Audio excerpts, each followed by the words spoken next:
On t'entend parfaitement. Désolé.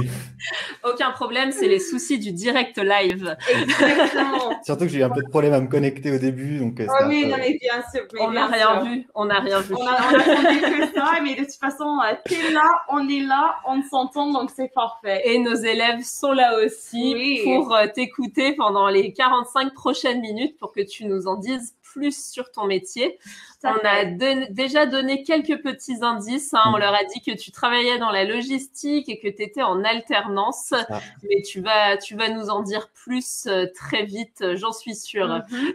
De toute façon, ils sont là pour écouter Alexis. Hein. C'est ça. Et surtout te poser plein de questions. On n'en doute pas. C'est le moment surtout. C'est ça. Alors, du coup, on va lancer la présentation. Mais peut-être en attendant, tu peux nous dire justement, c'est quoi ton métier? C'est quoi ton poste actuel? Alors, mon poste actuel, c'est en Bac+3, donc c'est en alternance. Je suis assistant responsable d'exploitation au sein d'une entreprise, donc Ceva Santé Animale, qui produit aussi des vaccins pour les animaux de compagnie, ovins, bovins et volailles et porcs. Et moi, dans cette entreprise-là à Libourne, donc en Gironde. On voyage aujourd'hui. Oui, on est parti en France. Et du coup, moi, je gère les stocks production donc de matières premières, de produits semi-finis et pas des produits finis, mais je m'occupe de leur acheminement vers la distribution. Donc moi, mon métier en règle générale, c'est assez simple puisque tout part du client. Mais avant ça, il faut des matières premières. Donc, comme on le voit, voilà, raw materials, qui est matière première. Donc, il va fournir, entre guillemets, le fournisseur de la production, donc celui qui va s'occuper donc soit du traitement de la matière première, soit tout simplement de la transformation du produit. En production, donc par exemple, à Ceva, nous, on a une zone de production qui va être de transformer les vaccins, enfin de transformer les hormones vivantes en vaccins ou les produits chimiques en produits pharmaceutiques, destination des animaux. Pour donc cette transformation-là, pour la distribution, qui peut être sur des centres de distribution, les grandes distributions comme pas mal de gens connaissent, ou les centres de distribution, pour nous, ça va être vétérinaire, Amazon, puisqu'on est aussi sur Amazon, et ou des fois sur le producteur direct, par exemple pour le producteur de vaches, directement avec le producteur. D'accord, donc vous avez plusieurs canaux de distribution. Donc on parle de canaux de distribution, donc dans les grandes surfaces, par exemple, chez des vétérinaires en direct, en ligne aussi. C'est vrai que c'est un canal de distribution qui se développe beaucoup. Après, la difficulté avec des vaccins, ça va être vraiment de savoir quels produits on peut mettre en ligne, puisqu'il y a des produits qu'on peut pas forcément donner. Des produits qui peuvent pas être accessibles aux particuliers parce qu'il faut des équipements, etc. Donc il y a forcément en fait cette restriction qui fait que comment on distribue le produit, et c'est des réponses que la logistique en fait elle doit étudier pour avoir le meilleur résultat possible, puisque à la fin la logistique, ça doit être la satisfaction client en termes de qualité et en termes surtout de prix aussi. D'accord. Donc en fait, c'est grâce à toi qu'on trouve les produits de Ceva en fait ensuite chez son vétérinaire ou sur Amazon. Alors, pas grâce à moi directement, mais la bonne qualité, oui. Très modeste. La bonne qualité, oui. D'accord, super. Et du coup, moi, je voudrais juste revenir sur un point parce que je suis pas sûre d'avoir compris. Tu as parlé de la logistique, on va dire en amont, donc les matières premières que vous transformez. J'ai bien entendu ensuite qu'il y avait la logistique, on va dire en fin de chaîne de distribution, donc pour que ça arrive dans les magasins ou sur Amazon par exemple. Et tu as parlé aussi de la logistique sur des produits semi-finis. Qu'est-ce que ça veut dire un produit semi-fini? Alors, un client, quand on le livre, il lui faut le produit fini. Par exemple, si je prends l'exemple de nos produits, on a forcément le produit en lui-même, donc en fonction de son conditionnement. Conditionnement, ça doit être le flacon dans lequel il est mis en fait pour être préservé. On va avoir une étiquette flacon avec les différentes informations.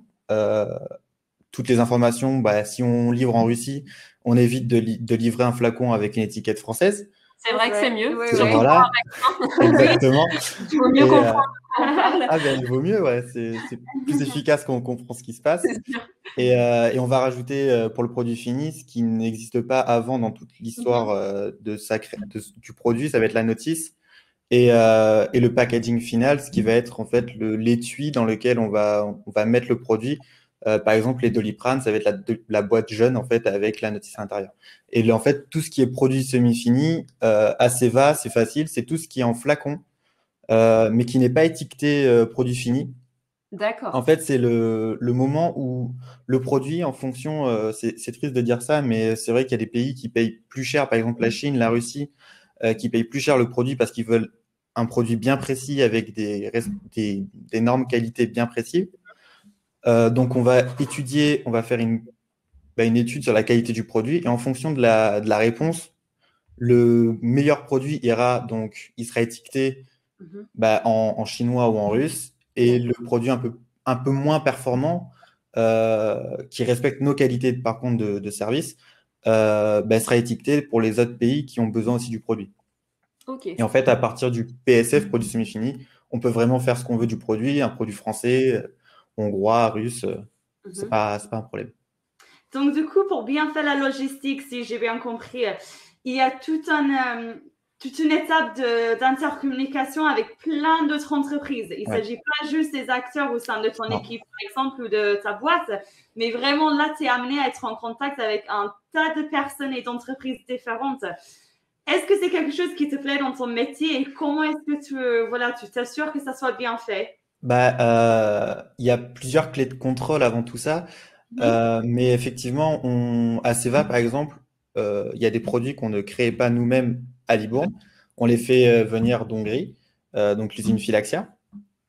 Et en fait, pour interagir avec eux, on a 2-3 personnes qui sont vraiment dédiées aux produits, soit pharmaceutiques, soit vaccins. Vaccin, c'est tout ce qui est hormones vivantes. Pharmaceutique, ça va être vraiment tout ce qui est les produits chimiques transformés pour un résultat. Donc, on va avoir des personnes qui seront dédiées à la communication avec ces personnes.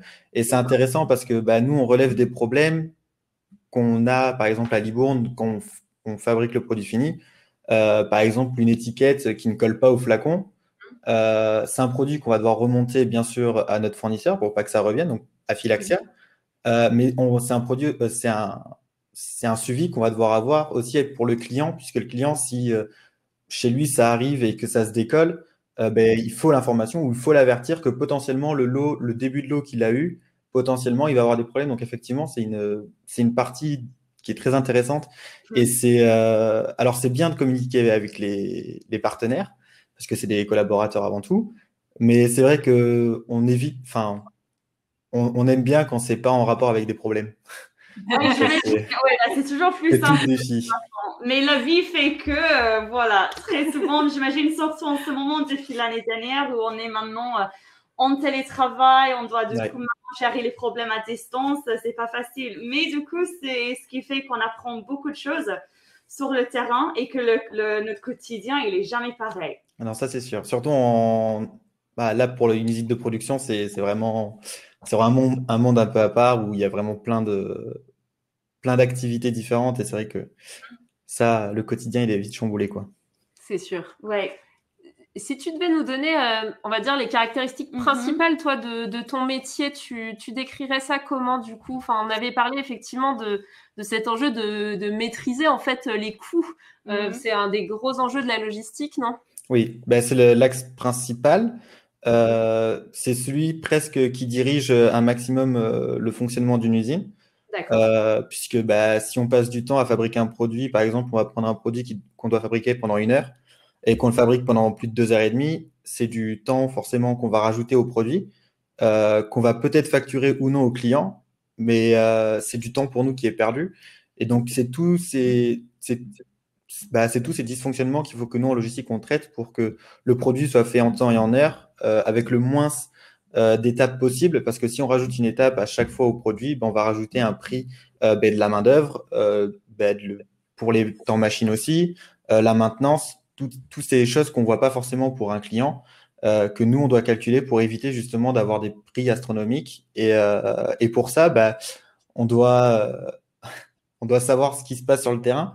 Ce qui, par exemple, pour un manager, c'est souvent un peu le défi de prendre le temps de se détacher du rôle qu'il a pour faire le lien entre la direction et le terrain, pour voir vraiment ce qui se passe sur les zones opératoires, pour justement avoir un maximum d'informations et savoir dans quel développement doit aller le service.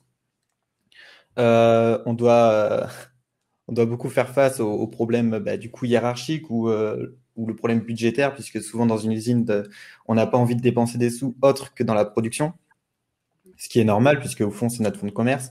Mais c'est savoir assembler tout ça pour avoir le meilleur résultat à la fin, c'est le vrai défi et c'est toujours en phase d'amélioration. Il n'y a jamais un moment où c'est fini. C'est extrêmement gratifiant justement à la fin quand tout a bien marché et du coup vous avez apporté une amélioration quelque part. C'est satisfaisant, oui, mais en fait c'est quand on a fini qu'on se dit mais en fait il y a un autre endroit à améliorer et c'est là où on voit que ça s'arrête jamais. Donc c'est très vite. Toujours du travail. Oui, en fait. C'est ça. Toujours des marges de progression, c'est super. C'est presque satisfaisant et démoralisant à la fois. Oui. Et justement, on a un élève qui nous demande, on va dire justement de l'arrivée des matières premières jusqu'à la livraison. En combien de temps vous pouvez faire un vaccin au sein de Ceva? Est-ce que tu as un ordre d'idée du temps de la production chez vous? Alors, ça dépend vraiment du produit. D'accord. Parce qu'il y a des produits qui sont vraiment spécifiques et qui sont vraiment particuliers et une épine dans le pied. Mais en général, si on prend par exemple le Vetrumoxin qui est un de nos produits génériques, donc des produits qui sont toujours fabriqués, puisque c'est des produits qui seront utilisés, je crois que c'est tous les 2 ans, il faut au moins vacciner ces troupeaux avec ça. Donc du coup, c'est un produit générique qu'on fabrique en masse. Tous ces produits-là, le produit Vetrumoxin, on a réussi vu qu'on le fait souvent, on a réussi à optimiser des grandes, on appelle ça des campagnes de VLA, donc de Vetrumoxin sous l'état liquide, mais en version silo. Ce qui fait que la production est plus rapide parce qu'on peut faire de plus gros lots d'un coup. Mais en général, je crois qu'on attribue, j'ai pas le chiffre exact, mais je crois qu'on attribue 1 semaine au total de fabrication entre la recette. Après, j'ai pas le temps parce qu'il y a le temps de fabrication. Oui. Et je crois que pour faire un lot de Vetrumoxin, c'est 8 heures, par exemple. Ensuite, on a le temps de conditionnement, qui là, c'est en fonction de la quantité qui est demandée. Donc, le conditionnement, c'est le passage au produit fini, donc avec les étiquettes, la notice, l'étui. Mais avant ça, il y a une préparation qui va être la pesée de tous nos articles, toutes nos matières premières, la restérilisation de nos flacons et de nos bouchons. Enfin, il y a toute cette partie-là qui est pas tant cachée, mais qui, pour moi, je ne le sais pas, donc je ne pourrais pas vous dire exactement. Mais en tout cas, plein d'étapes pour arriver. Et là, du coup, on a une réussite, puisque tu parles du fait que maintenant, avec ce vaccin dont tu nous parles, que grâce du coup à la logistique, vous avez réussi à trouver les moyens de le faire plus rapidement, en plus grosse quantité. Donc là, on voit vraiment du coup les fruits de ton métier. Et du coup, ce qui fait que ça apporte des vraies améliorations, donc c'est super intéressant. Et du coup, je vois que ça réagit énormément dans le chat. Et on a une autre question en fait, qui est justement de savoir par rapport à tout ce que tu viens de nous dire, on dirait qu'il y a quand même de la pression, des rythmes à tenir. C'est quoi les grandes qualités pour toi, les grandes compétences à avoir pour exercer ton métier? Du sang-froid en production. Mais en grande distribution aussi, parce que là, moi, je suis dans le secteur production depuis 3 ans. Il y a le secteur grande distribution, pareil, du sang-froid. La logistique, c'est beaucoup d'aléas. Donc, savoir maîtriser un peu ses nerfs, c'est très important. Être à l'écoute des équipes, mais aussi des critiques, entre guillemets, publiques, puisque, par exemple, il y a quelques années, Ceva a eu un problème sur un produit. Tous les lots n'étaient pas impactés. Mais cette année, ils ont ressorti le produit avec une nouvelle recette pour justement pallier à ces problèmes. Mais après, ça va être savoir communiquer, c'est important. Maîtriser aussi les outils qui nous permettent de, entre guillemets, je vais dire ça comme ça, mais de contrôler le travail. Pour un manager, savoir que son équipe est performante sur, par exemple, une typologie de produit, c'est bien parce que ça veut dire qu'on a une source sûre et qu'il faut améliorer les autres produits qu'on peut fabriquer ou les autres postes aussi. Parce que par exemple, dans la logistique, on va avoir les postes de la réception, préparation de commandes, gestionnaire de stock et expéditionnaire. Mais par exemple, si en réception, déjà, on a un process, c'est une méthode de travail et entre guillemets, des restrictions qualitatives à vérifier. Si en réception, on est très bon et qu'en préparation de commande, on est beaucoup moins performant, eh ben, savoir analyser les chiffres pour justement pouvoir donner une solution et apporter un élément de réponse et au final, améliorer le process pour ne plus avoir de problème ou en tout cas atténuer le dysfonctionnement. J'ai l'impression dans ce que tu nous dis là que en fait il y a différents types de qualités. Je pense qu'on reviendra dessus aussi en atelier demain, mais en fait il y a des qualités qui sont très techniques. En fait, c'est des compétences, des savoir-faire vraiment liés à ton métier que je suppose tu apprends aussi grâce à ton école. Tu nous présenteras justement ton parcours après. Mais il y a des compétences qui relèvent beaucoup plus du savoir-être, tout ce que tu disais sur apprendre à recevoir des critiques. C'est vrai que c'est quelque chose, je pense, de très important dans la vie professionnelle, de savoir écouter les critiques positives et constructives. Faut pas que ce soit de la critique juste pour être méchant, mais pour justement améliorer son produit, comme tu disais tout à l'heure. C'est pas parce que il y a quelque chose qui se passe mal à un endroit que c'est un drame et que c'est définitif. Au contraire, c'est une source d'amélioration continue. C'est ça. Et c'est important parce que si on se braque sur ton logistique, ça devient vite de la perte et là, ça va commencer à devenir un peu plus compliqué car par les dysfonctionnements, quand tout va bien, ça va. Mais par les dysfonctionnements, quand il y a plusieurs choses qui ne vont pas, ça devient vite compliqué pour un manager ou pour les équipes justement de pouvoir gérer la pression. Si on commence à se dire qu'on a du retard sur des lignes parce qu'on doit faire par exemple 150 OF à la semaine sur une ligne et qu'à la fin de la semaine on n'a fait que 100, il y a 50 clients hors de fabrication, OF hors de fabrication. Il y a 50. Donc, fabrication, c'est justement la production, c'est ça qui doit être livré. C'est ça. En fait, le client il va parler en bon de commande, enfin en commande tout court. Par exemple, quand on commande une paire de chaussures, on a la commande 2300, mais l'ordre de fabrication, ça se trouve, il va regrouper plusieurs commandes justement pour limiter les différents coûts en logistique. D'accord. D'où les ordres de fabrication qui sont complètes. Quand on fait un ordre de fabrication, on n'a pas d'informations sur le client final. Ok. D'accord. On fait juste un lot en global. Et est-ce que tu es tout seul à gérer ça au sein de l'entreprise? Est-ce que vous êtes nombreux? Dans l'entreprise, on est, en tout cas à Sévalibourne, on est un peu plus de 1000. D'accord, ah oui, c'est quand même… Mais on a aussi le siège social, donc ça englobe une grosse partie des effectifs aussi, mais on doit être, sur la partie production, on doit être au minimum, sans trop mouiller, je ne connais pas les chiffres exacts, mais je pense qu'on doit être 600 à travailler pour justement tout ce qui est production, supply chain, donc chaîne d'approvisionnement, et donc gestion commerciale aussi, pour savoir combien de matière il nous faut, combien d'ordres de fabrication on va avoir pour le mois ou les 6 prochains mois, et tous les opérateurs sur le terrain pour justement fabriquer, tous les managers pour gérer les éventuels dysfonctionnements, et surtout les planificateurs qui ont un travail assez…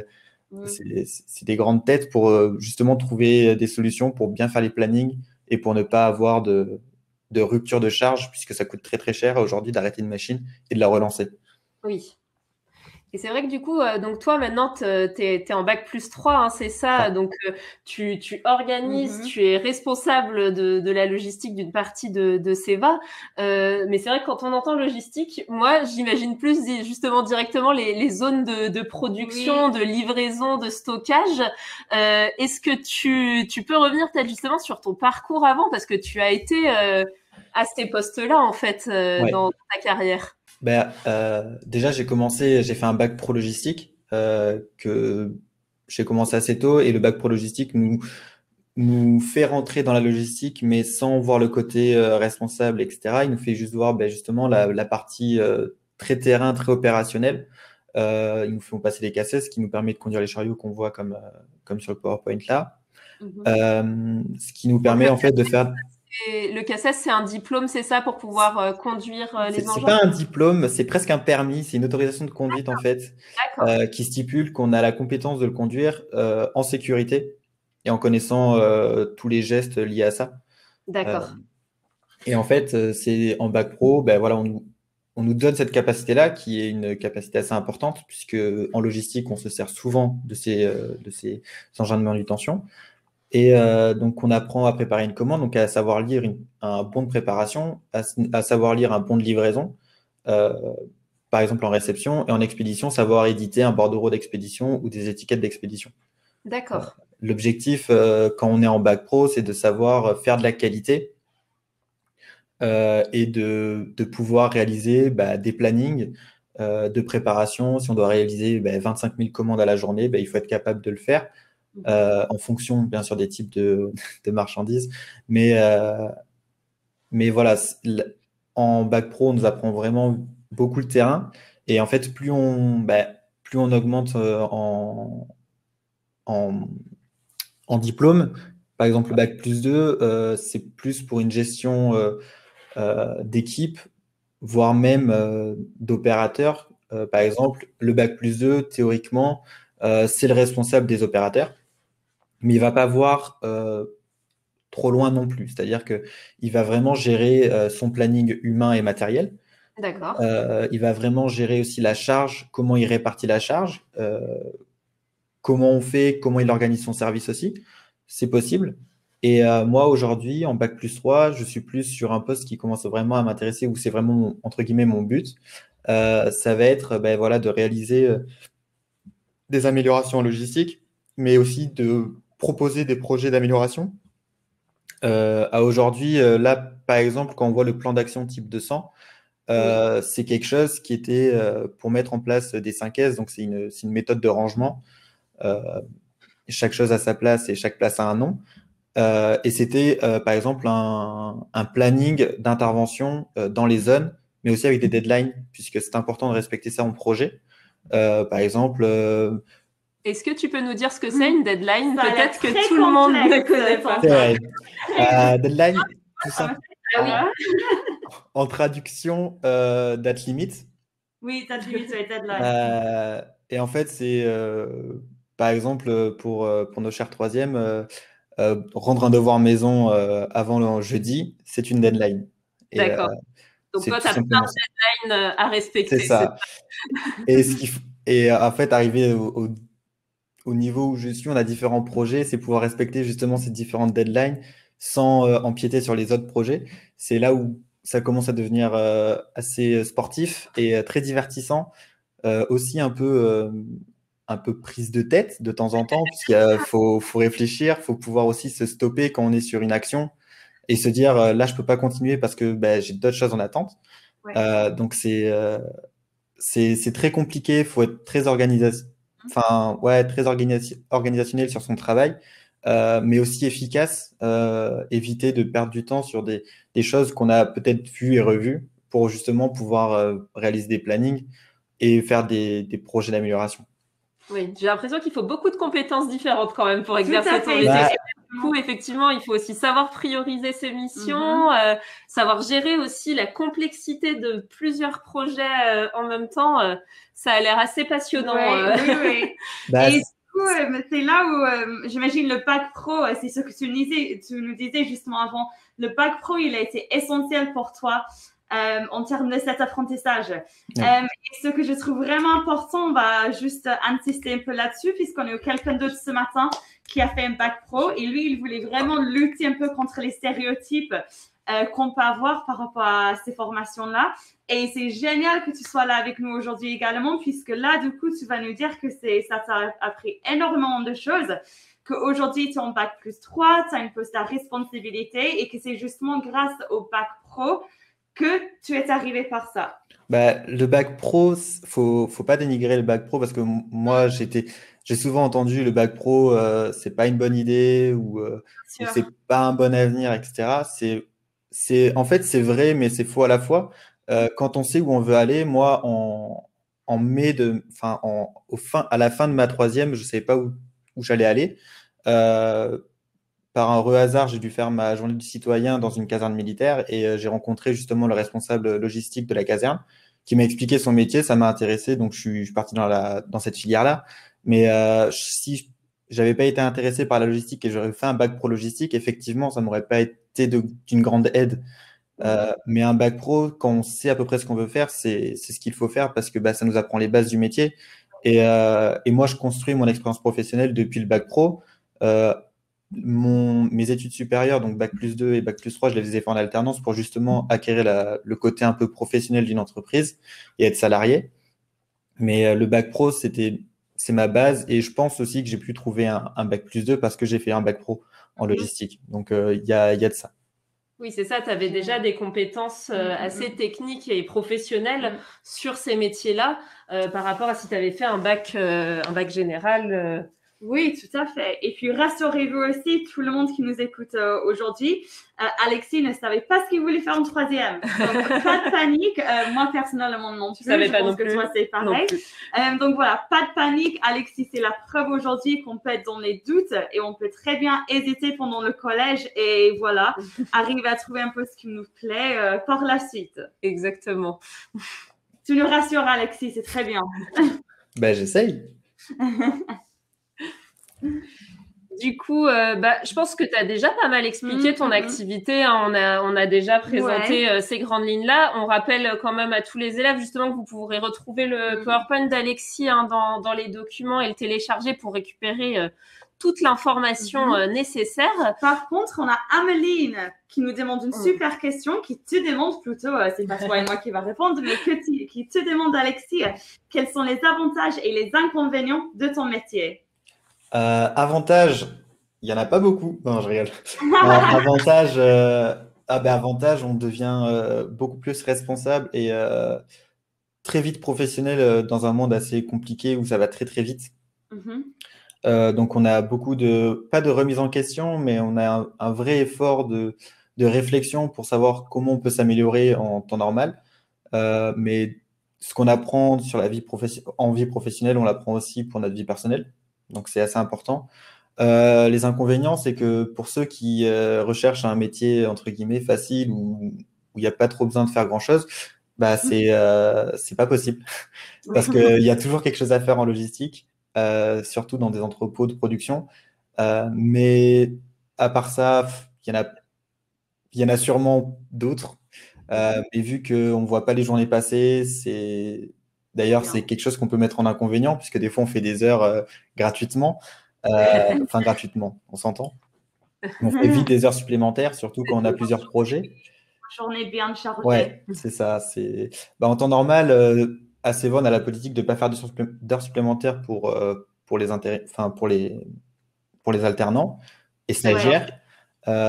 Mais je ne peux pas ne pas faire d'heures supplémentaires parce que quand on est sur une mise en place d'un projet comme j'étais la semaine dernière avec un nouvel équipement à mettre en place, quand il y a un prestataire extérieur qui vient pour mettre en place sur les chariots de l'informatique embarquée ou même l'ingénieur de l'application qui vient pour voir si ça fonctionne bien, etc., on ne peut pas leur dire désolé, je débauche à 16 heures. Donc forcément, on reste ou c'est toutes ces petites choses qui fait que le débrief aussi de la journée que je dois faire avec mon responsable quand on installe l'informatique embarquée, c'est pas des choses que désolé chef, je débauche, on verra ça demain. J'ai autre chose prévue. Voilà, c'est ça. Oui, bien sûr. Surtout quand tu as un poste à responsabilité comme le tien où tu es en charge d'un projet, je suppose que c'est d'autant plus vrai. Et justement, on avait des questions de plusieurs élèves là-dessus sur comment se passe ton quotidien. Donc, j'ai l'impression qu'il y a quand même un effet, on va dire, saisonnier. En fonction des projets, tu peux avoir des journées plus ou moins intenses. C'est ça. Mais voilà, est-ce que tu pourrais nous décrire un petit peu comment se passe ton quotidien? C'est très... ça dépend des journées, ça dépend de ce qu'on a à faire. En ce moment, je suis très développement projet puisqu'on a justement de l'informatique embarquée qui arrive à Ceva enfin. Et du coup, pour le mettre en place, toutes les actions à mener pour le mettre en place, la disposition des chariots, tester l'outil en lui-même sur le terrain, savoir s'il y a des choses qui dysfonctionnent ou pas. Mais sinon, à part ça, ça dépend des journées. Moi, la semaine dernière, par exemple, je savais que le jeudi, on avait justement les prestataires extérieurs qui venaient nous installer l'informatique embarquée. Ben, le lundi, j'ai fait en sorte de me libérer des tâches que je devais avoir faire en fin de semaine. Par exemple, mes gestions de projet en réception pour un nouveau process. Ça, ben, j'essaie de le travailler le lundi, le mardi, pour justement pouvoir me libérer tout mon temps possible le jeudi pour justement les prestataires, que je puisse prendre entre guillemets du retard pour développer et amener correctement le projet. Parce que mettre un projet en place, c'est bien, mais il faut qu'il soit fonctionnel et il faut qu'il soit utile aussi. Donc, si à la mise en place, on fait un peu n'importe quoi, il n'y aura aucun avantage, aucun atout. Donc, autant se libérer du temps, prendre un peu de retard sur nos potentielles missions qu'on a à faire à côté. Et Du coup, ça, c'est le lundi matin, on voit la charge qu'on a et entre guillemets, on improvise un planning à peu près correct et cohérent pour pas prendre de retard nulle part, quoi. Et justement, en fait, tu es sur un métier où voilà, tu n'as pas des journées en fait vraiment type, et tu dois, j'ai l'impression, quand même assez autonome dans ta manière de gérer ton planning pour t'organiser au mieux. C'est bien ça? Alors, moi, j'ai l'avantage d'être à Seva depuis quasiment bientôt 3 ans, ce qui n'est pas forcément le cas de, par exemple, d'autres alternants que j'ai dans ma classe. Donc, connaissant Seva correctement depuis 3 ans, je suis assez autonome effectivement à mon poste, ce qui me permet des choses que, par exemple, si je serais arrivé cette année, ne pas savoir qui contacter, hormis mon responsable, c'est un problème pour les alternants. C'est vrai que quand on arrive dans une nouvelle entreprise, surtout si on est 1000, c'est qui qu'on appelle. C'est bête, mais même l'organigramme, des fois, il ne nous répond pas.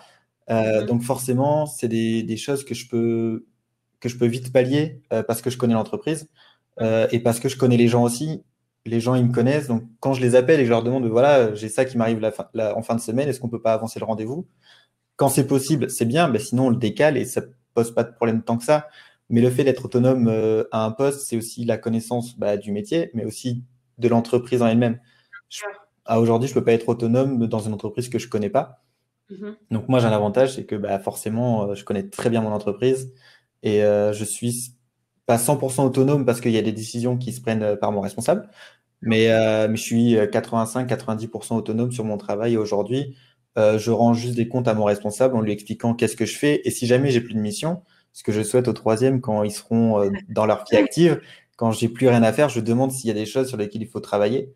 Parce qu'il faut être demandeur, surtout quand on est en apprentissage.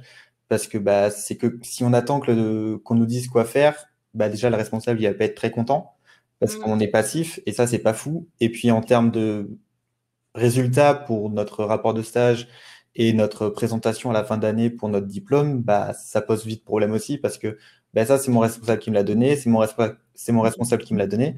Il y a aucune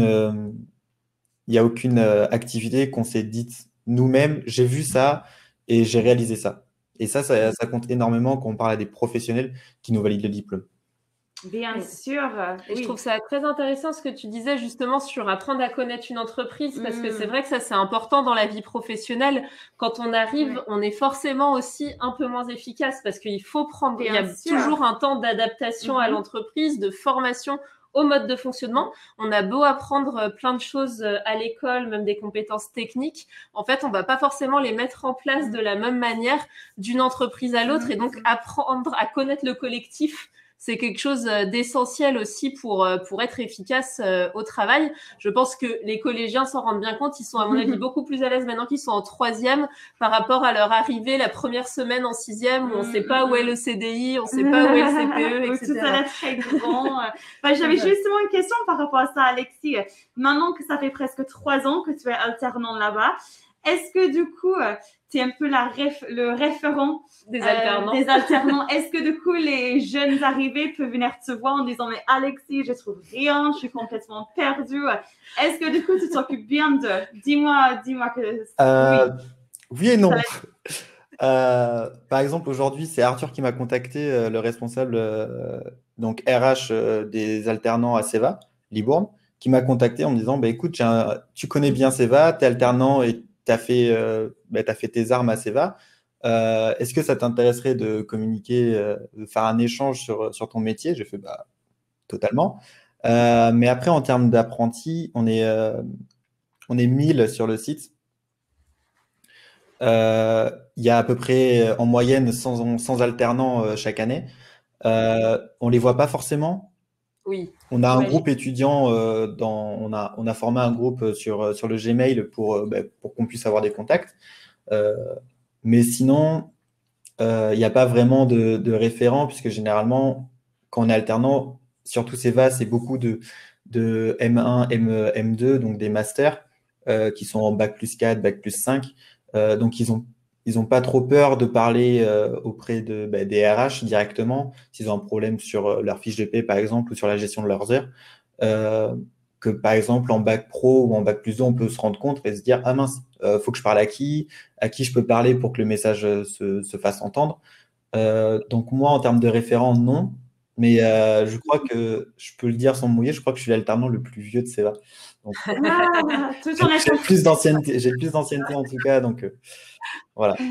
Et est-ce que justement, parce que tu as déjà des semaines à CEVA qui me paraissent hyper intenses, comment tu gères le rythme entre ton école et CEVA, parce que du coup, tu dois avoir la tête un peu comme ça certaines fins de semaine. Est-ce que du coup, tu es plusieurs jours par semaine à l'école, plusieurs jours à CEVA? Enfin voilà, comment ça s'organise concrètement ce principe de l'alternance pour toi?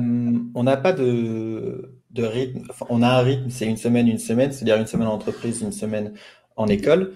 Quand on arrive sur des zones d'été, on n'a plus de semaines en cours. On a 2 mois ou 3 mois quasiment en entreprise. Et par exemple, on se greffe un peu aux vacances scolaires pour avoir des semaines ou des périodes où on a 3 semaines, 1 mois en entreprise. Et effectivement, le rythme, il est assez,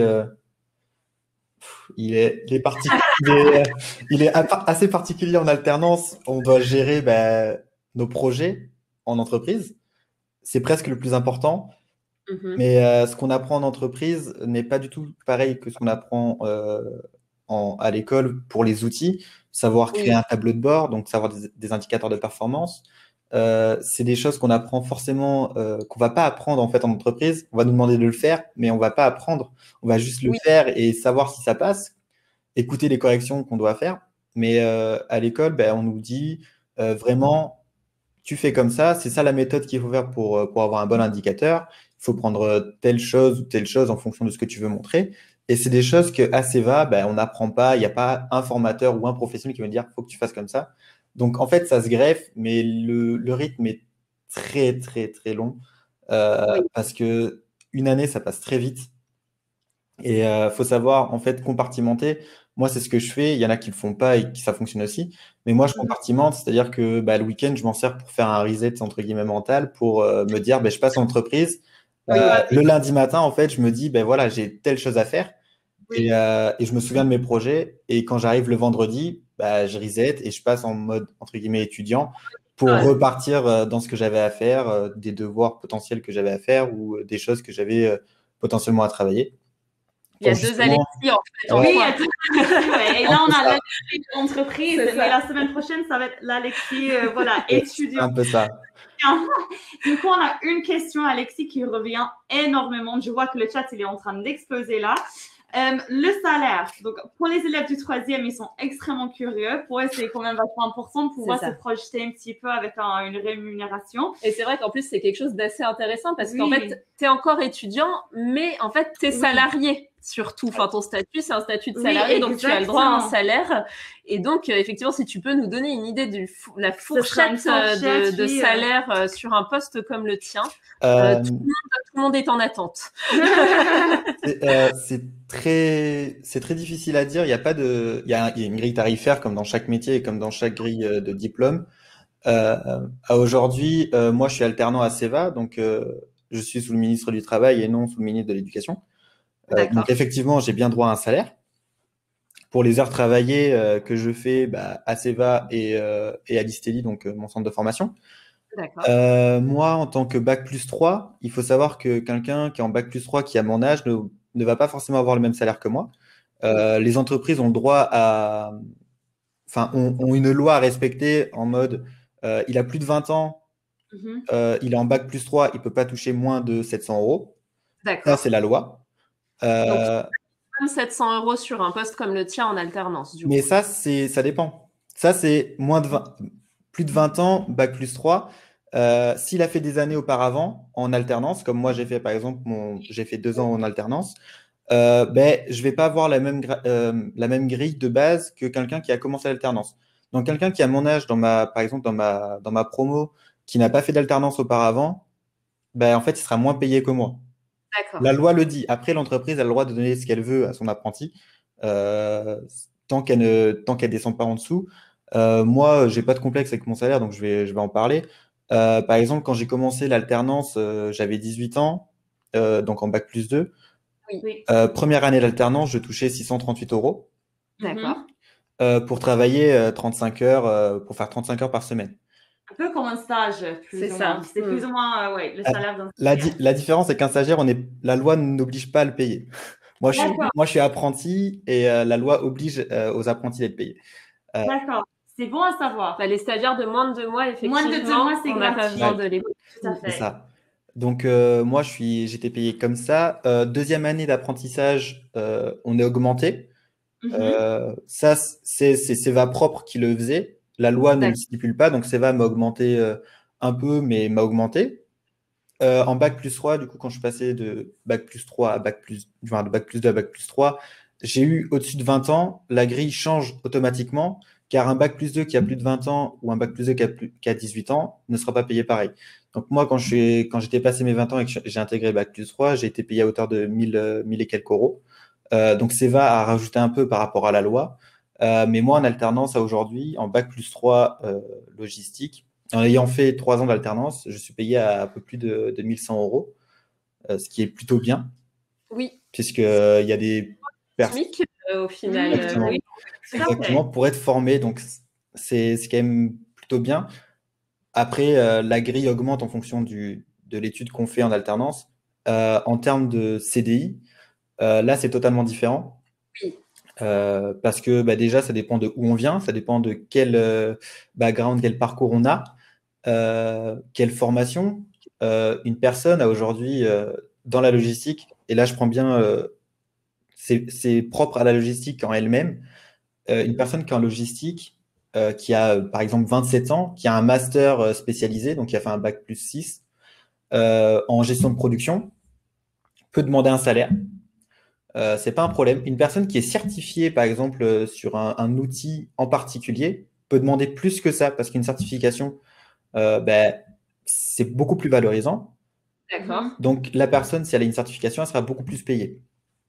On va surtout parler en termes de cadre pour la logistique. Bac plus 3, on commence à être responsable d'exploitation. On peut être cadre. Et les salaires de cadre, renseignez-vous, c'est très intéressant. Il peut y avoir aussi de très bons avantages en fonction dans quelle entreprise vous êtes. Après, c'est un peu ce que tu disais, au final, les statuts 4, ça permet des salaires plus importants, mais comme tu disais aussi, plus de pression, des horaires qui peuvent être... Oui. Il y a des pour et qu'il faut peser en fonction de ses propres envies pour donner le petit exemple de certains cadres à Seva, on a des cadres, donc des responsables de fabrication. Je vais prendre l'exemple de cette personne qui est une personne qui passe, entre guillemets, sa vie au travail. Ou même, par exemple, la responsable qualité, qui font facilement, je pense, des 60 heures par semaine. C'est beaucoup. Ils arrivent avant nous et ils partent bien après nous. Mais ils font avancer les choses. Mais à côté de ça, voilà, le salaire, ils font des heures.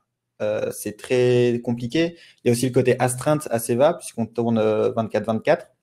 D'accord. Donc ça veut dire qu'il y a des salariés toute la journée et toute la nuit au sein de l'entreprise. Et par exemple, des responsables, enfin des cadres sont, entre guillemets, d'astreinte. C'est-à-dire que s'il y a un problème en fabrication à 4 heures du matin et qu'ils sont appelés, bonjour, je me lève à 4 heures du matin et je vais voir ce qui se passe. Donc, donc, comme tu dis, le salaire, oui, est peut-être plus élevé dans ces cas-là. Par contre, oui, si on va m'appeler à 4 heures du matin, je ne sais pas si je préfère avoir le salaire un peu plus bas. Moi, perso, j'ai trouvé la réponse, c'est oui. Je veux qu'on me laisse tranquille à 4 heures du matin, c'est sûr et certain. C'est intéressant puisque ça nous mène, là, ton parcours, je pense que tu nous as joliment parlé, mais là, du coup, on parle des différences pour des professionnels. Et toi, du coup, tu nous as imaginé une question que je trouve assez intéressante. Donc, quelles sont les caractéristiques principales pour décrire un professionnel. Donc là, on a échangé beaucoup avec toi, Alexis. On a eu en tout cas tes points de vue là-dessus. Mais du coup, je suis curieuse de savoir ce qu'ils pensent nos élèves. C'est ça, c'est vrai qu'on a décrit plein de savoir-faire, de savoir-être à avoir pour être professionnel. Plein de choses différentes aussi, des responsabilités, etc. Donc, une ou deux. Est-ce que du coup, c'est le comportement, les compétences et la formation? Ou est-ce que c'est justement le salaire, les compétences et l'expérience? Pour vous, pour décrire un bon professionnel, voilà. Qu'est-ce qui est important selon vous? On vous laisse répondre. Hein. Et Alexis, tu n'as pas le droit de répondre, vu que c'est ta question. C'est de la triche. Je vais attendre un peu, j'y répondrai après. Mais il y a des choses qui sont... il y a des choses qui reviennent souvent quand on parle quand on pose cette question. Et justement, je vais attendre la fin du résultat parce que ça peut être intéressant. Mais d'ailleurs, pour vous, laquelle serait la bonne réponse, entre guillemets? Toi, tu dirais quoi, Alison? Moi, je pense que les deux, je pense qu'il y a des... Il y a du vrai dans les deux. Il y a du vrai dans les deux. Mais tu dis ça parce qu'il y a les compétences dans les deux, en fait. Ouais, pour moi, c'est ça. Mais sinon, je pense que j'aurais tendance à oublier, mettre à côté, en tout cas, le salaire, puisque je pense qu'on a tendance, en tout cas, dans notre culture européenne, à nous, de se trop focaliser sur le salaire, alors que le travail, finalement, c'est tellement plus. Bah oui, il y a beaucoup de gens qui ont tendance à croire qu'un métier, pour que ça vaille quelque chose, pour qu'il soit reconnu, tout passe par le salaire. Est-ce que c'est vrai? Est-ce que ça doit passer que par ça? Je pense que Alexis va justement nous donner son point de vue, son idée là-dessus. Alexis, en tout cas, pour ton information, donc les retours qu'on a là des votes, donc on a un tiers qui nous a répondu la réponse 2, donc justement sur le salaire, les compétences et l'expérience qui seraient vraiment nécessaires pour décrire un bon professionnel, et les 2 tiers des élèves qui ont répondu que c'était plutôt le comportement, les compétences et la formation qui étaient importantes pour décrire ce qu'est un bon professionnel. Est-ce qu'on est juste, Alexis? Alors, les 67% des étudiants présents, ils ont raison. Puisqu'effectivement, on va plus juger un professionnel sur le comportement, les compétences, et pour remplacer formation, je vais utiliser le mot faire savoir. Donc ça, c'est des choses qu'on nous apprend en management pour reconnaître un professionnel. Il y a différentes caractéristiques et le salaire n'en fait pas partie. On peut être professionnel sans gagner. Voilà, exactement. Alors, effectivement, on dit qu'on est professionnel au moment où on gagne notre vie en fonction de ce qu'on fait. C'est vrai, on est professionnel quand on est payé pour faire quelque chose.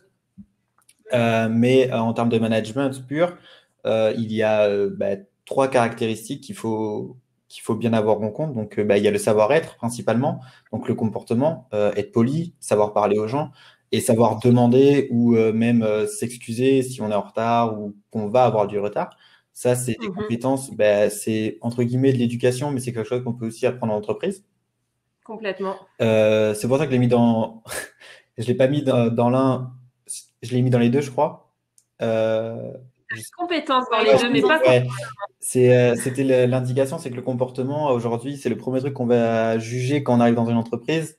Et dès l'entretien d'embauche, même, je pense. Dès l'entretien téléphonique, exactement. Le RH, c'est la première impression qui compte. Et le comportement, on ne peut pas juger une personne à ses compétences techniques au premier entretien, même si on a un responsable de zone. Mais ce qu'on va juger, c'est le comportement. Est-ce que déjà, il connaît à peu près le métier?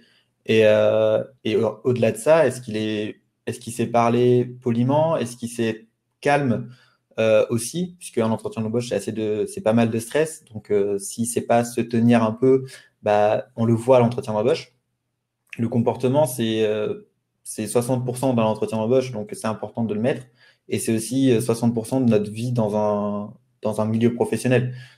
Si on a un mauvais comportement, les gens ils vont pas venir nous voir, ils vont pas nous demander des choses, même si on a les réponses techniques ou adaptées, parce que justement on a un comportement qui est pas intéressant.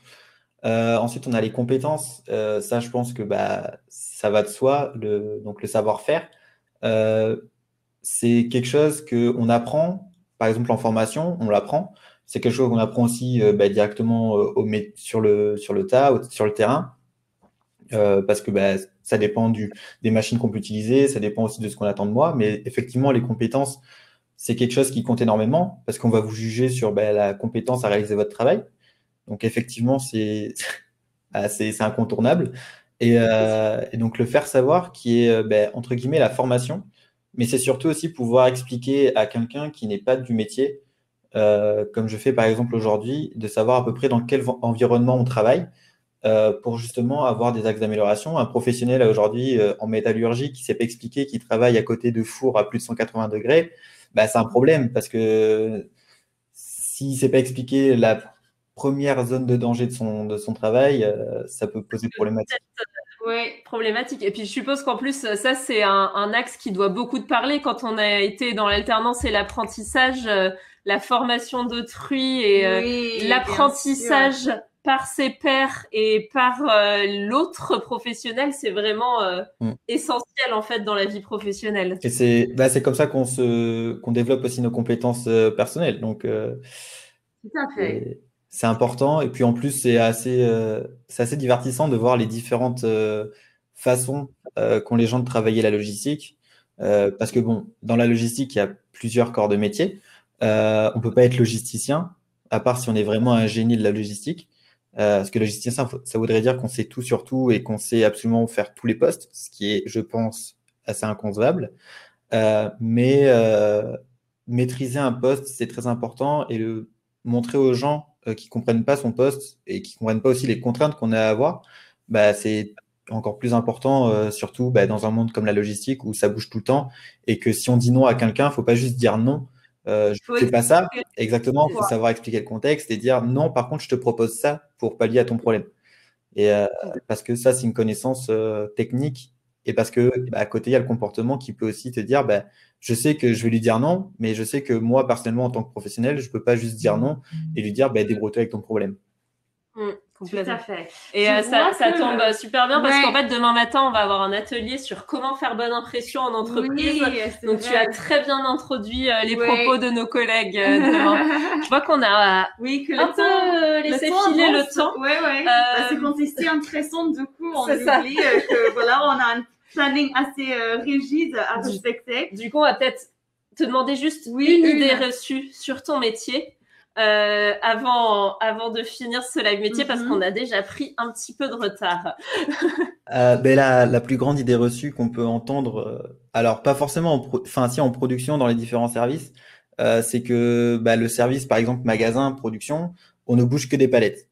Et en soi, c'est vrai, on ne bouge que des palettes, mais il y a un savoir-faire derrière, c'est-à-dire qu'on ne bouge pas n'importe quelle palette à n'importe quel moment.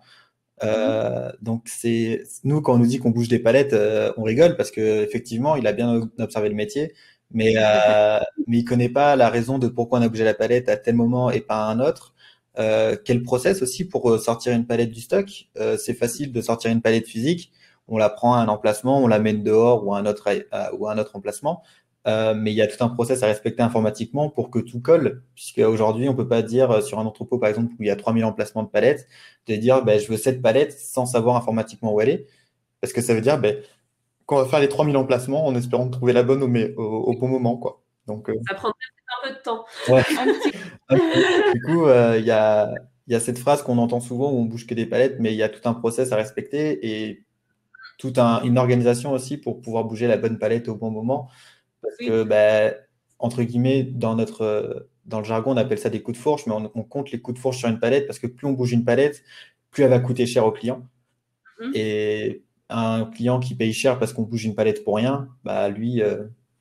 c'est un client qui n'est pas très content. Exactement, et qui va dire, écoute, ton cher collaborateur qui, lui, est 10 € moins cher, c'est lui, quoi.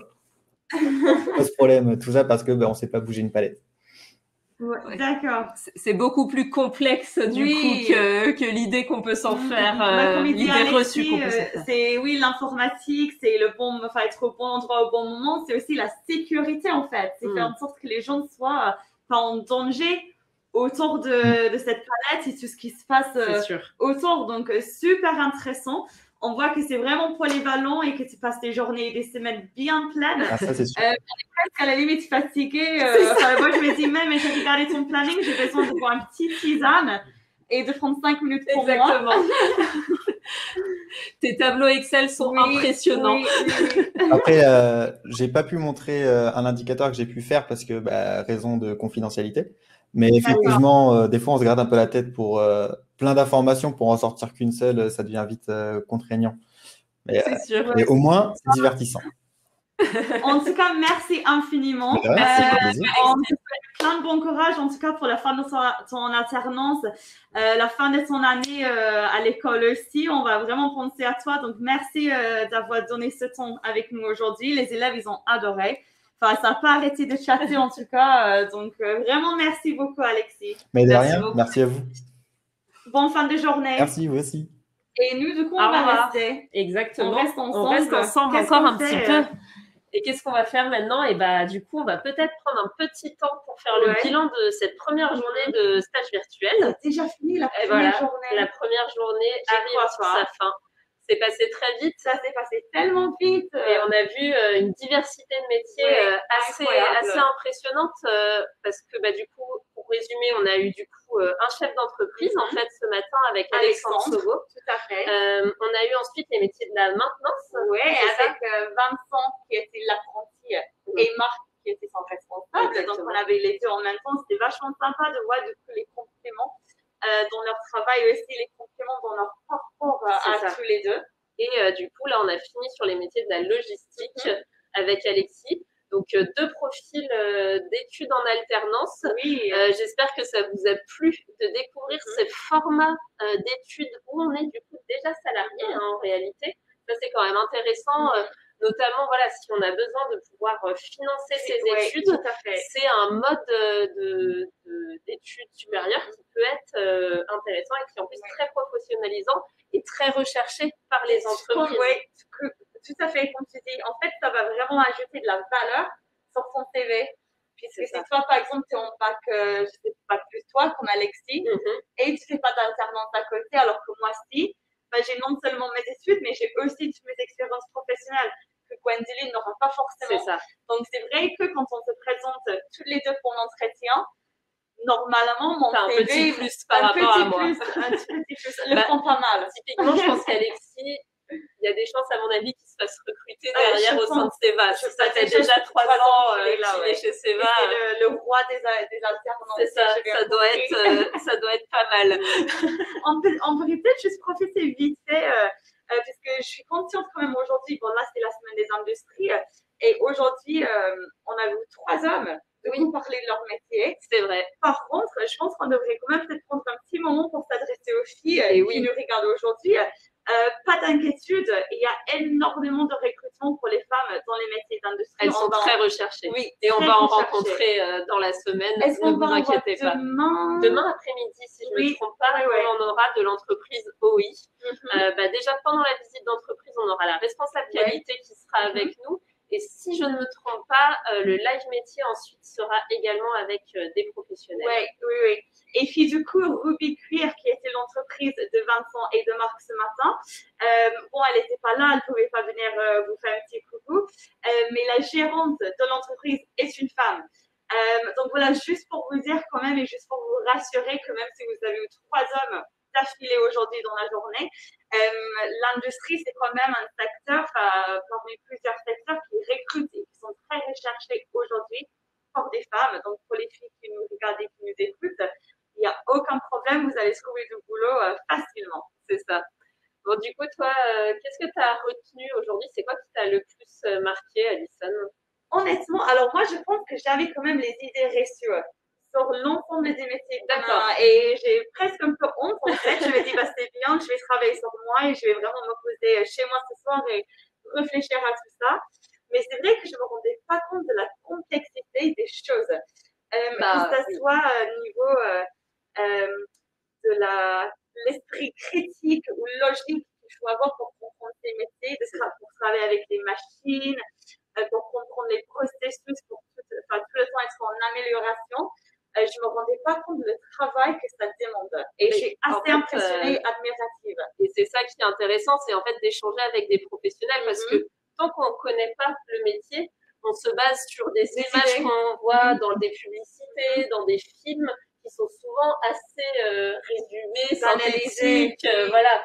Alors que là, on voit la richesse en fait de ce qu'ils peuvent faire et du coup, effectivement, la complexité du métier. Sûr.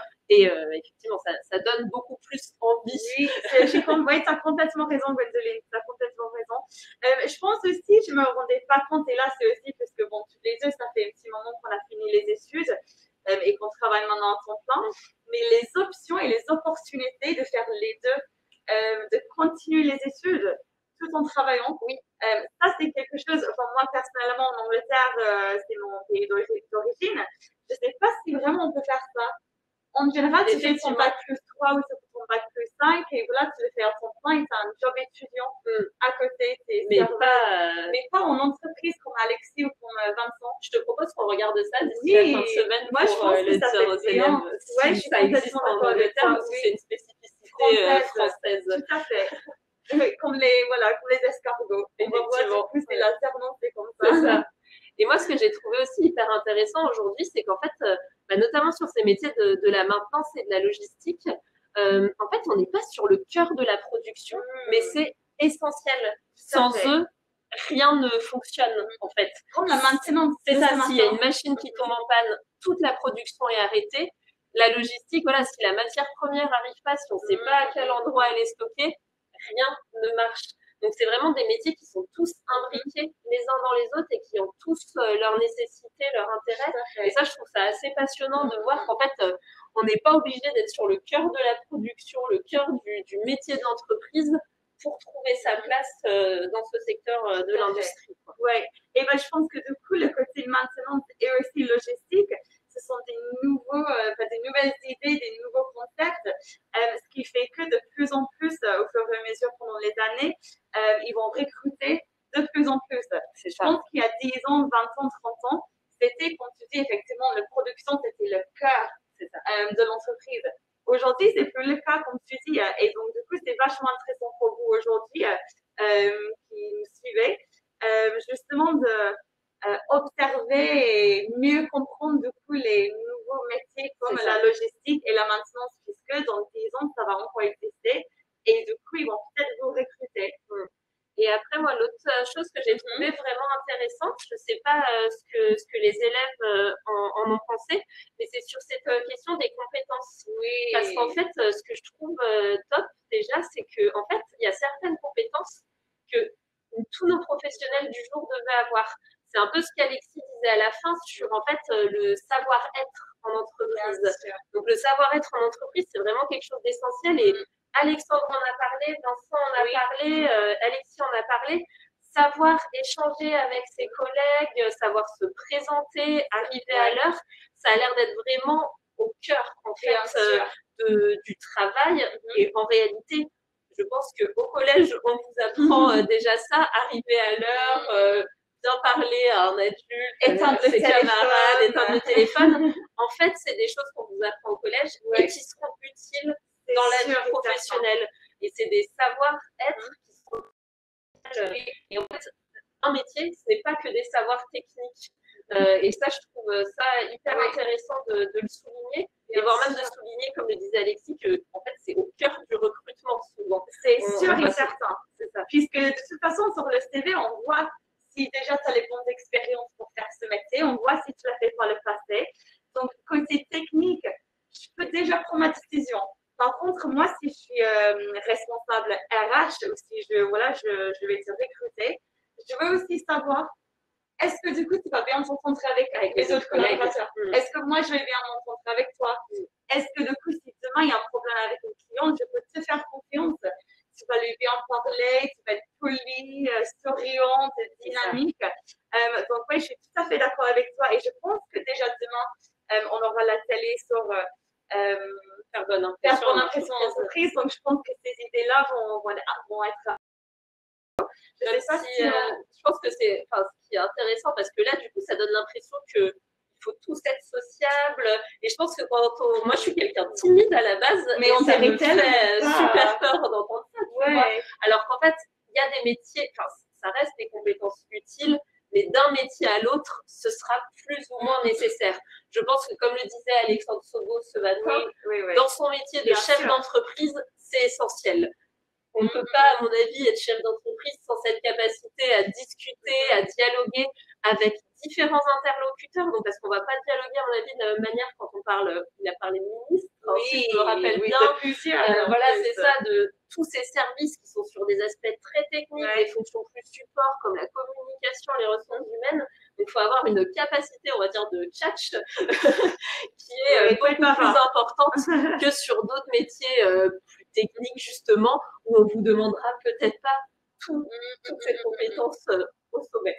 Après, rassurez-vous, un savoir-être, on n'est pas né avec. C'est vraiment, pour moi, c'est vraiment comme le savoir-faire. C'est, voilà, moi, par exemple, quand j'étais petite, je ne savais pas parler français.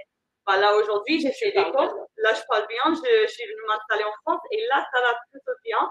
Et moi, comme je te disais, j'étais timide. Et mes premiers exposés à l'école, je devenais rouge fluo. Moi, j'avais des gouttes de sueur qui tombaient. Et aujourd'hui, ça va quand même beaucoup. Tu prends la parole devant 1500 élèves, tranquille. Je serais devant une salle de concert avec ces 1500 élèves. Croyez-moi, je ne serais pas comme ça. Mais du coup, on est d'accord que les savoir-être, du coup, on les apprend. Oui, petit à petit, effectivement. Et ça, c'est aussi hyper important et rassurant parce que ça vient progressivement au fur et à mesure de son expérience où on est de plus en plus à l'aise avec ce qu'on fait. Et aussi, on découvre tellement de choses qu'on aime bien aussi. Moi, je ne savais pas que prendre la parole en public, c'est quelque chose qui me faisait autant plaisir. Il fallait du coup passer ces premiers pas, le faire quelquefois, échouer aussi plusieurs fois, avant de pouvoir me dire, finalement, c'est vraiment quelque chose qui me fait kiffer. J'aime énormément ça et j'ai envie de faire ça dans mon métier. Et ce que je trouve intéressant là-dedans, c'est que ça fait aussi du lien. On vous invite à réfléchir là-dessus entre les activités hors du champ scolaire que vous voulez avoir et ce que vous voulez dans votre métier. Parce que moi, typiquement, quand j'étais plus jeune, je ne pense pas que je me serais dit que parler en public était une compétence professionnelle. Donc, je pense que si on aime bien le théâtre, justement, ce genre de choses, en fait, c'est hyper important de prendre ça en compte dans la construction de son projet d'orientation en réalité. Et ça, c'est hyper intéressant à savoir. Donc, il faut bien sûr regarder dans quelle matière on est le meilleur, lesquelles nous plaisent le plus, mais aussi penser à toutes ces activités hors champ scolaire qui sont aussi très importantes pour savoir un peu mieux ce qui vous intéresse. Et tu faisais du théâtre, toi, Gwendoline? Non, pas du tout. Mais je te dis, j'étais timide. J'aurais été dans les coulisses. Je me serais cachée dans les coulisses. Tu en as fait, toi? Non plus.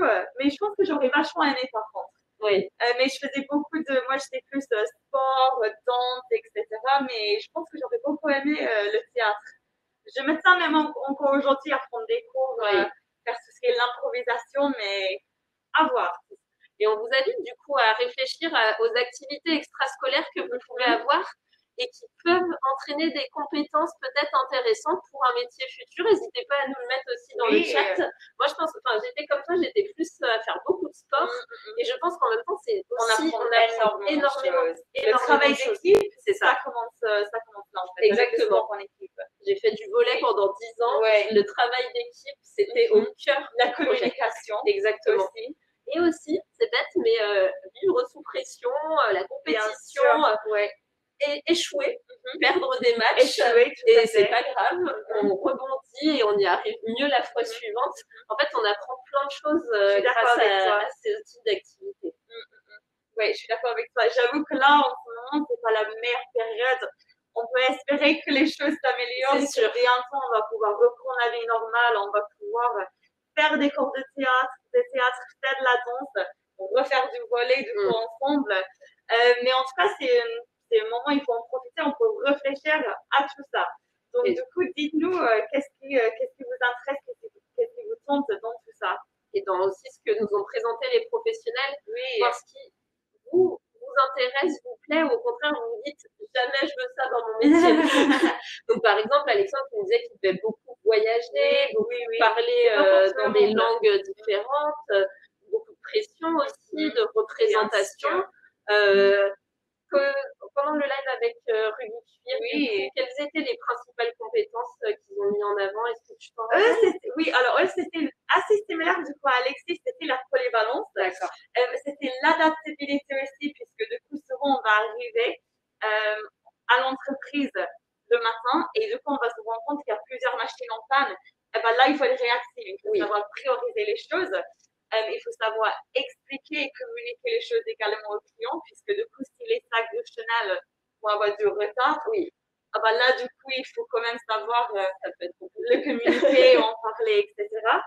Donc, c'était notamment la polyvalence, l'adaptabilité, la flexibilité et la persévérance. Ils ont beaucoup parlé de ça aujourd'hui. C'est assez chouette, du coup, en comparaison. Oui, complètement. C'est hyper intéressant. C'est vrai que moi, ça, c'est, je pense, les deux aspects que je retiens d'aujourd'hui, en fait. Cette idée des compétences qui sont vraiment essentielles dans les métiers et l'alternance. Je pense que j'ai un gros regret de ne pas avoir fait de l'alternance pendant mes études. Ils m'ont complètement convaincue. Je propose du coup qu'on regarde tous les deux des alternances, qu'on s'inscrive et d'ailleurs, une semaine et qu'on refasse des études. On repart en études. Et d'ailleurs, on ne l'a pas évoqué, mais dans les échanges que j'avais eus avec Alexis avant qu'on prépare le live d'aujourd'hui, il m'a indiqué que dans sa formation, donc lui, en fait, il était dans les plus jeunes. Il a plusieurs de ses camarades de classe, donc à Istelli, l'école où il se forme en logistique, qui ont plus de 30 ans. Et du coup, qui ont repris des études pour se former en alternance. Et c'est ça aussi qui est intéressant, c'est qu'en fait, c'est des personnes qui, à 30 ans, se sont rendues compte qu'elles voulaient changer de voie. Et elles ont repris ces études-là, tout en continuant de travailler.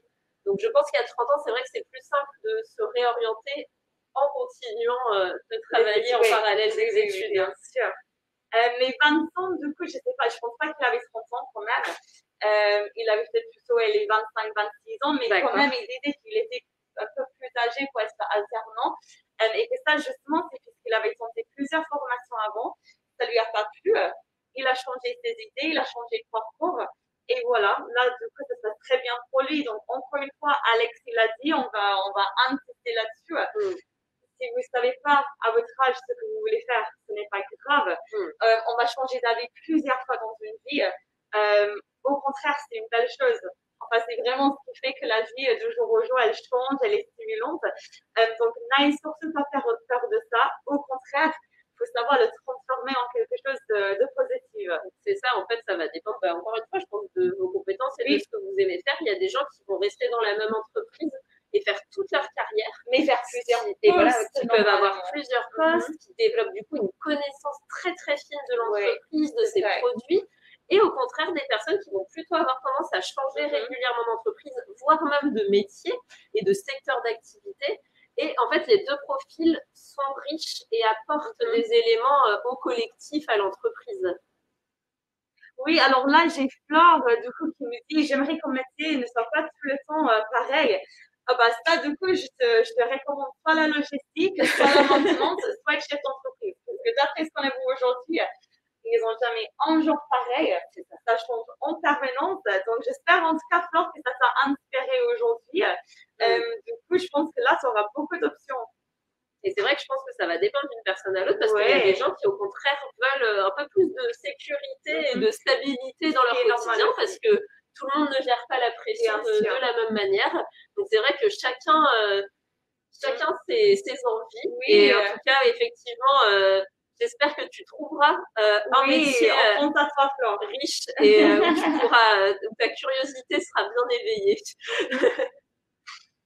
Du coup, je pense qu'on arrive à la fin de cette première journée. À part si vous avez des dernières petites questions, mais sinon, vous avez le journal de bord à remplir tranquille. Vraiment, c'est une journée trop cool aujourd'hui. On espère que ça vous a plu, que vous avez apprécié ces échanges avec les différents professionnels qu'on avait aujourd'hui. On se retrouve demain pour de nouveaux live métiers. Oui, tout à fait. Un nouvel atelier, on vous a dit sur comment faire bonne impression en entreprise. Et on va même avoir le droit à une visite d'entreprise en direct. Ça va être génial. Et je t'avoue que j'y vais demain. Je suis trop contente d'aller dans l'entreprise. Je vais aller enfiler mes chaussures de sécurité et boire du verre en fusion. Je vais vous montrer tout ça avec Fabien aussi qui sera derrière la caméra. On a hâte de vous en montrer plus sur la production de verre. Incroyable. Bah écoutez, merci infiniment d'avoir été avec nous aujourd'hui. Ça a été un vrai plaisir pour nous. Reposez-vous bien, passez une excellente fin de journée et on se voit demain. À demain. Bye.